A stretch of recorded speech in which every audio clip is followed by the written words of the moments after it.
Bonjour. Nous allons nous interroger sur le point de savoir si la société est un contrat ou une institution. Il s'agit de l'une des interrogations les plus classiques du droit des sociétés. En cela, la question apparaît théorique. Les principaux débats doctrinaux en la matière ont conduit, effectivement, à argumenter dans un sens ou dans l'autre. Aujourd'hui, ces débats doctrinaux ont porté leurs fruits. Ainsi, la question est aujourd'hui devenue essentielle en pratique. Que ce soit du point de vue du législateur ou du point de vue du juge, ce débat conduit à révéler et justifier nombre de règles du droit général des sociétés comme du droit spécial des sociétés. Entrons dans ce débat. À l'origine, la société serait un contrat. Assurément, c'est une convention spéciale. Dans le Code civil de 1804, l'article 1832 définissait exactement la société comme un contrat. Il est vrai qu'à l'origine de la société, l'on retrouve la rencontre des consentements des parties. Rencontre des consentements des parties, des associés, caractéristique de la définition du contrat prévue à l'article 1101 du Code civil. En 1975, une loi a réécrit l'article 1832, qui existe depuis dans cette mouture. L'article 1832 du Code civil nouveau prévoit que la société est une institution et un contrat. L'article 1832 nouveau prévoit en son alinéa 2 que l'on peut, par acte unilatéral de volonté, constituer une société unipersonnelle.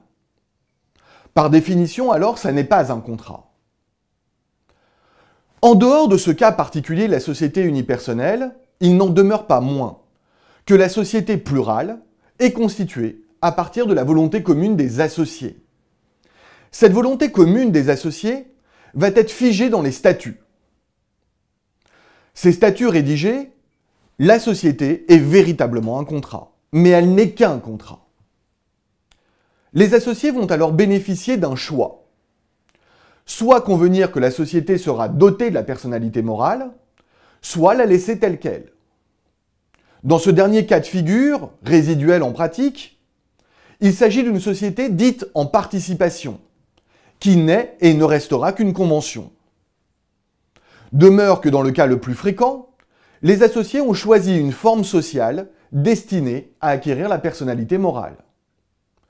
Pour ce faire, ils doivent procéder à certaines formalités en vue de son immatriculation. Après vérification de ces formalités nécessaires, le greffe du tribunal de commerce va immatriculer la société, qu'elle soit civile ou commerciale. Dès cet instant, la société est dotée de la personnalité juridique. Elle est une personne morale. Elle a un patrimoine propre. Et elle a la capacité de contracter. Elle n'est donc plus seulement un contrat, elle est également une institution, pouvant elle-même passer des contrats. Cette double nature va l'habiter tout au long de la vie sociale. Certes, dans certaines sociétés, l'aspect contractuel va dominer. C'est le cas notamment des sociétés de personnes ou encore de la fameuse société par action simplifiée. Les statuts sont essentiels et vont régir l'ordre social interne comme l'ordre social externe, le fonctionnement à l'intérieur de la société, comme régir ses rapports avec les tiers. Quant à l'intérêt social, cette notion considérée comme la boussole de la société et qui va servir de critique des actes sociaux, il se confond dans ces sociétés par essence contractuelle avec l'intérêt des associés eux-mêmes. À l'opposé, d'autres sociétés voient leur aspect institutionnel primer au cours de la vie sociale. On constate alors que ce phénomène se produit pour notamment la grande société française, ou encore pour la société auquel les associés ont le plus souvent recours, la société à responsabilité limitée. Le fonctionnement de ces sociétés est alors davantage dominé par la loi et les règlements que par les statuts.